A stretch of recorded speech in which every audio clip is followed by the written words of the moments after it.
कल 1,48,000 से अधिक टेस्ट हुए हैं।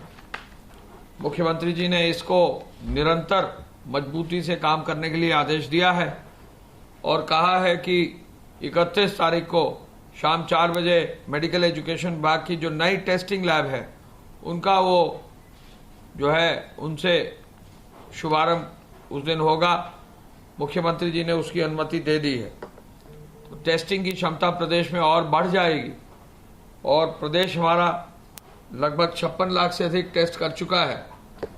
तो ऐसे में टेस्टिंग विशेष रूप से इस तरह से की जा रही है हर जनपद में, जिसमें कि कहीं भी जो है कठिनाई ना हो। जो अभी तक टेस्टिंग हुई है वो करीब 53.5 लाख टेस्टिंग हुई है और चूंकि 1.5 लाख करीब प्रतिदिन टेस्ट करने का टारगेट है तो ये संख्या काफी बढ़ जाएगी। माननीय मुख्यमंत्री जी ने आज अनलॉक की व्यवस्था को पूरा एक सिरे से उसकी समीक्षा कराई। कोविड प्रभावित क्षेत्रों में बेहतर चिकित्सा सुविधा हेतु डीएम और सीएमओ को कहा है कि दिन में 2 बार नियमित बैठक करें, बैठक करके चीजों को हल करें, समाधान करें। उनकी सुबह की बैठक कोविड चिकित्सालय में हो, शाम की बैठक इंटीग्रेटेड कमांड कंट्रोल सेंटर में हो, यह सुनिश्चित करने का निर्देश उन्होंने दिया।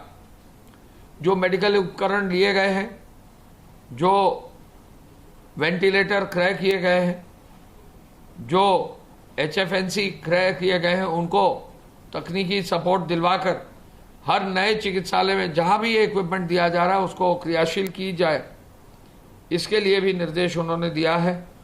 होम आइसोलेशन के मरीजों में अक्सर ये देखा जा रहा है कि लोग अगर कहीं बुखार वगैरह है, हल्की खांसी या ब्रीदिंग प्रॉब्लम है तो बताते नहीं, और जब मामला थोड़ा गंभीर हो जाता है तो लोग फिर उसको बताते हैं। ये उचित नहीं है। मुख्यमंत्री जी ने कहा कि हर होम आइसोलेशन के व्यक्ति से दिन में कम से कम 2 बार संवाद किया जाए, सबसे पूछा जाए कि कहीं भी कोई किसी कठिनाई तो नहीं है, और फिर अगर जरूरत है तो उनको तुरंत अस्पताल में शिफ्ट किया जाए। कॉन्टैक्ट ट्रेसिंग, सर्वेलेंस और डोर टू डोर सर्वे पूरी तेजी से संचालित हो रहा है। मुख्यमंत्री जी ने किसानों को खाद सही मात्रा में मिले इसका भी निर्देश दिया है। कई जगहों पर खाद उपलब्ध हो रही है और बट भी रही है, लेकिन कुछ लोग कोशिश ये कर रहे हैं कि कृत्रिम एक अभाव क्रिएट करें। ये उचित नहीं है। सबके लिए पर्याप्त मात्रा में जो निर्धारित मात्रा है हर किसान को खाद मिलेगी। कृषि विभाग उसके लिए कृत संकल्प है। खाद पिछले साल से ज्यादा मात्रा में वितरण हो गई है। इस बार खेती अच्छी है, इस बार खाद की मांग भी अच्छी है, तो उसको पूरी मात्रा जो भी किसानों को आवश्यकता होगी वो विभाग, कृषि विभाग और अन्य विभाग जो है उसको प्रदान करने के लिए सक्षम है और कराएंगे। MSME सेक्टर की नवीन और इकाइयों और पूर्व स्थापित इकाइयों के सुदृढ़ीकरण के लिए बैंकों को मजबूती से काम करने के लिए अनुरोध किया गया है। पशु चिकित्सा अधिकारी अपने जनपद के गौस्थलों पर जाएं, पुनः अभियान चलाकर प्रमुख सचिव पशुपालन को ये निर्देश दिए गए हैं। उनका स्वास्थ्य परीक्षण हो, पशु को कहीं कठिनाई ना हो, हर हालत में इस पर कार्रवाई हो, ये निर्देश दिए गए हैं। न्याय पंचायत स्तर पर SDM और CO सुनवाई करें, ये निर्देश भी दिया गया है। बाढ़ग्रस्त क्षेत्रों में राहत की सामग्री दी जाए। बाढ़ का प्रकोप कम हो रहा है, प्रभावित गांव कम हो रहे हैं, प्रभावित मैरून गांव कम हो रहे हैं, ये अभी माननीय मंत्री जी बताएंगे। लेकिन इन क्षेत्रों में अभी भी जहां भी जरूरत है स्वास्थ्य की व्यवस्था और यदि वहां पर राशन सामग्री देने की आवश्यकता है तो ये कराने का निर्देश दिया गया है। फसलों की क्षति को भी सर्वे करके उनका भुगतान करने का निर्देश दिया गया है। 2,08,589 FIR दर्ज हैं, 70,040 वाहन सीज हैं, 70 करोड़ 85 लाख वसूल है, 4,33,000 से अधिक वाहन परमिट वितरण के लिए लगाए गए हैं। कुल मिला के 851 FIR EC एक्ट की दर्ज की गई हैं। 2385 फेक न्यूज़ के मामले टेकअप किए गए हैं।